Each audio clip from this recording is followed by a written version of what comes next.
আপনি যদি ভাবি, আমার আপনার মনের মধ্যেকার কথা যে মনে হয় যে আরো কিছু চিকিৎসা করলে কিংবা অন্য জায়গা নিয়ে গেলে কোনো যদি বেমারি পড়ে যায়, তাহলে আমরা ভাবি আর লোকটা যদি মারা যায় তো মনে করি যে লোকটা হয়তো মরতো না, আরো কিছুদিন হয়তো বাঁচতো, অন্য জায়গায় যদি চিকিৎসার জন্য নিয়ে যেতাম তাহলে বাঁচতো। কিন্তু না, আল্লাহ তাবারক তাআলা একটা নির্ধারিত সময় করে দিয়েছে আমার আপনার জন্য। যখন সে সময় হয়ে আসে তখন সে সময়ের কোনো ব্যতিক্রম হবে না, সঙ্গে সঙ্গে মালিকুল মউত এসে হাজির হয়ে যাবে। আমার আপনার সেই মরণ থেকে পরিত্রাণ পাবো না। কেননা যদি পরিত্রাণ পেতাম তাহলে আগেকার যুগের লোকেরা তারা অবশ্যই পরিত্রাণ পেতে, কিন্তু তারা পরিত্রাণ পায়নি। সেরকম আমাকে আপনাকে সেই মরণ থেকে পরিত্রাণ পাবো না। বন্ধুগণ, এবার আসি আমরা দুনিয়াতে কি নিয়ে মেতে আছি। আমরা সেই মরণকে দেখে ভয় করি না, আমরা দুনিয়ায় নিয়ে মেতে আছি কেমন করে। বন্ধুগণ, আমাকে আপনাকে সেই মরণকে স্মরণ করতে হবে। আল্লাহ তাবারক তাআলা বলছেন, হে মুমিনগণ, তোমরা ভয় করো আর তোমরা মৃত্যুবরণ করো না। আল্লাহ তাবারক তাআলা সুন্দর করে ঘোষণা করে বলছেন, ইয়া আইয়ুহাল্লাযীনা আমানুত্তাকুল্লাহা হাক্কা তুকাতিহি ওয়া লা তামুতুন্না ইল্লা ওয়া আনতুম মুসলিমুন। হে ঈমানদার ব্যক্তিগণ, তোমরা আল্লাহকে ভয় করো, ভয় করো। কেমন ভয়, কেমন ভয়? যেই মতো ভয় করার মতো করো। কেমন ভয়, কেমন ভয়? যেই মতো ভয়টা আপনার আমার মধ্যে রয়েছে। না না না না না, দুনিয়াবি ভয় নয়, যে এমন একটা ভয় বন্ধুরে আল্লাহ এবং আপনার মধ্যে, আমার এবং আল্লাহর মধ্যে যেই মধ্যকারে ভয়টা থাকবে রে, সেই ভয়টা যেন মুমিন ব্যক্তিকে করতে বলছে। শুধু তাই নয়, মৃত্যুবরণ করতে মানা করছে। কতক্ষণ পর্যন্ত? যতক্ষণ পর্যন্ত তোমরা মুমিন ব্যক্তি না হবে ততক্ষণ পর্যন্ত যেন মৃত্যুবরণ করো না, মৃত্যুবরণ করো না। তাহলে ভাইরা আমার, বন্ধুরা আমার, আল্লাহ তাবারক তাআলা ভয় করতে বলছে এবং মৃত্যুবরণ করতে মানা করছে। আবার যদি মৃত্যুবরণ করতে হয় তাহলে মুমিন হয়ে মৃত্যুবরণ করতে বলছে। তাহলে মুমিন নামে জিনিসটা বন্ধুরে কেমন করে হব, কেমন করে? যতদিন পর্যন্ত আল্লাহর ইবাদত করে আল্লাহকে রাজি না করতে পারবো নবীর তারিকায় হবে, যতদিন ইবাদত না করতে পারবো ততদিন পর্যন্ত আমি আপনি মুমিন নামে হতে পারবো না। যতদিন পর্যন্ত নবী করিম সাল্লাল্লাহু আলাইহি সাল্লাম যেইভাবে ইবাদত করেছে রে, সেইভাবে আমি আপনি যদি ইবাদত না করি ততদিন পর্যন্ত আমি আপনি পরিপূর্ণভাবে মুমিন হব না, মুমিন হব না।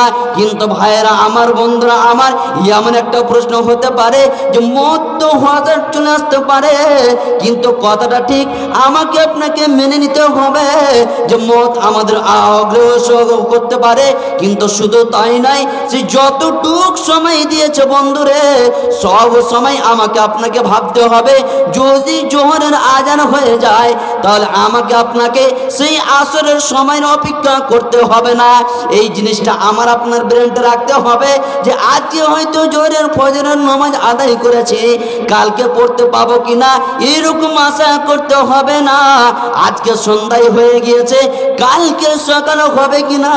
বন্ধুরে আমার, ভাইরা আমার, এই রাত্রিতে যতটুকু সময় পাবো এই সময়টা যেন আল্লাহ তাবারক তাআলার ইবাদতের দিকে অতিবাহিত করব। তাহলে আমি আপনি ভয়ের মতো ভয় করতে পারবো। শুধু তাই নয়, তাহলে আমি আপনি যেন পাক্কা মুমিন হয়ে যাব। তাহলে আমি আপনি সেই ইবাদত বান্দি করব, তাহলে পাক্কা মুমিন হতে পারবো। নচিত আমি আপনি যেন মুমিন হতে পারবো না। তাহলে কেমন করে মুমিন হতে হবে? ইবাদত বান্দিগি দিয়ে। বন্ধুগণ, আজ আমরা তো দুনিয়া নিয়ে মেতে আছি। মেনে নেন যে তিনটি মাস্টার ছুটাছুটি করছে, জালসার শেষে চলতে চলতে আরম্ভ করছে।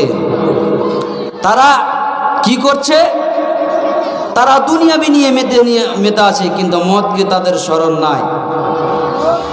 জালসা থেকে বের হয়ে গেল, বের হওয়ার পরে তিন বন্ধুতে বলাবলি করছে, তিনটি মাস্টার বলাবলি করছে যে আমার পেবের টাকা, আমার যেন ব্যাংকে এত টাকা রয়েছে, আমি অমুক অমুক জিনিসটা করব বন্ধুরে। কিন্তু তাদের এই ধন সম্পদে, এই দুনিয়া নামক জিনিসটাতে তাদেরকে মদ বলে ভুলিয়ে রেখেছে বন্ধুরে। ভাইরা আমার, বন্ধুরা আমার, কেমন কেমন করে ভুলিয়ে রেখেছে। মাস্টার সাহেবরা যেতে যেতে যেতে যেতে তিনজন এমন একটা গর্তের মধ্যে পড়ে গিয়েছে, আর পড়ার পরে তিনজনকে তিনটি করে করে 9টি এমন এক ধরনের রডে তাদের যেন লেগেছে বন্ধুরে, তাদের চোট লেগেছে। এমন একটা জিনিস হয়ে গেল, যখন তাদের রডের মধ্যে তাকে চোট লাগলো বন্ধুরে, তারা গেঁথে গেল। তারা দুনিয়া নামক জিনিসটাতে যতগুলো হিসাব করছিল, তাদের ব্যাংক ব্যালেন্স হিসাব করছিল, কিন্তু লাগার সঙ্গে সঙ্গে তাদের এই দুনিয়া নামক জিনিসটাতে যতগুলো জিনিস ছিল বন্ধুরে, যতগুলো আবদার করছিল, যতগুলো হিসাব করছিল, সমস্ত হিসাব বাতিল, সমস্ত হিসাব বাতিল। যতদিন পর্যন্ত হিসাব করছিল, যতক্ষণ পর্যন্ত ব্যালেন্স নিয়ে যতক্ষণ পর্যন্ত কথাবার্তা করেছিল, ততক্ষণ পর্যন্ত তাদের সবই ছিল।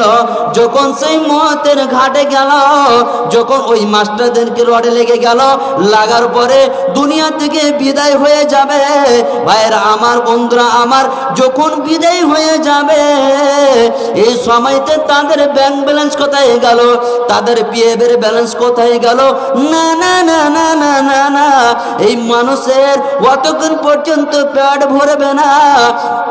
আল্লাহ তাবারক তাআলা বলছেন, আলহাকুমুত তাকাসুর, এমন একটা ধন সম্পদ রয়েছে, এই ধন সম্পদ তোমাকে রেখেছে বন্ধুরে আমার, ভাইরা আমার। কতক্ষণ পর্যন্ত মানব জাতির পেট ভরবে না দুনিয়াটাতে বন্ধুরে? হাত্তা যুরতুমুল মাকাবির, যখনই সেই কবরে যাবে তখনই তারা যেন চেতনা হয়ে যাবে। ভাইরা আমার, বন্ধুরা আমার, আমাকে আপনাকে দুনিয়াকে ছাড়তে হবে, মওতকে স্মরণ করতে হবে। দুনিয়া নামক জিনিসটাকে পিছনে ফেলিয়ে যেন আমাদেরকে মওতকে, আমাকে যেতে হবে মওতের দিকে, আখিরাতের দিকে যেন রওনা হতে হবে। আমাকে আপনাকে আখিরাতের দিকে রওনা হতে হবে, কবরের দিকে রওনা হতে হবে। বন্ধুগণ, আল্লাহ তাবারক তাআলা বলছেন, হে মানব জাতি, তোমরা দুনিয়াটাকে বেশি বেশি করে প্রাধান্য দিচ্ছ, বেশি বেশি করে প্রাধান্য দিচ্ছ।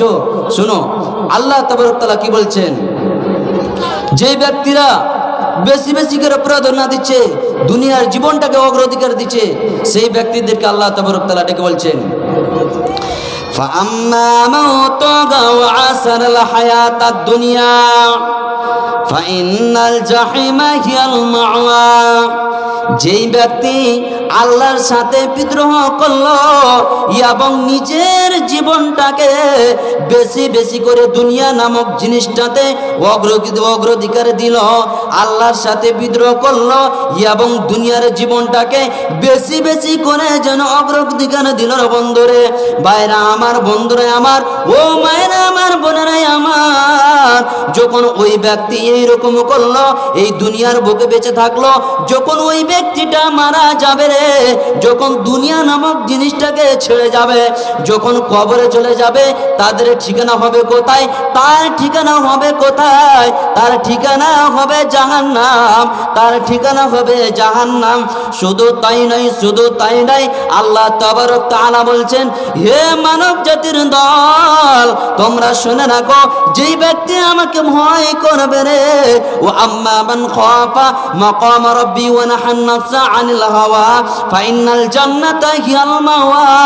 যেই ব্যক্তি আপন প্রভুর সামনে দাঁড় হওয়াকে নিজের জীবনটাকে ভয় ভীতিত মনে করবে রে, আর দুনিয়ার জীবনটাকে, এই দুনিয়া থেকে, দুনিয়ার জীবনটাকে, এক কথাই দুনিয়ার লাভ লালসা থেকে নিজের জীবনটাকে বাঁচিয়ে নেবে বন্ধুরে, ওই ব্যক্তি যখন মারা যাবে, ওই ব্যক্তি যখন কবরে রাখা হবে, ওই ব্যক্তিকে যখন কবরে রাখানো হবে তখন তার ঠিকানা হবে কি? তার ঠিকানা হবে কি? তার সুসংবাদ হবে কি? বন্ধুরা, আল্লাহ তাবারক তাআলা বলছেন ফাইনাল জান্নাতা হিয়াল মাওয়া, ওই ব্যক্তির ঠিকানা হবে জান্নাত, ওই ব্যক্তির সুসংবাদ হবে জান্নাত, ওই ব্যক্তির বিছানা হবে জান্নাত, ওই ব্যক্তিটা মুমিন হয়ে মরবে, ওই ব্যক্তি যেন পাক্কা মুত্তাকি মৃত্যুবরণ করবে। ভাইরা আমার, বন্ধুরা আমার, এই পৃথিবীর বুকটাকে যেন মায়ায় মমতা থেকে নিজেকে বাঁচিয়ে রাখবে, ওই ব্যক্তি যেন জান্নাতি হয়ে মৃত্যুবরণ করবে।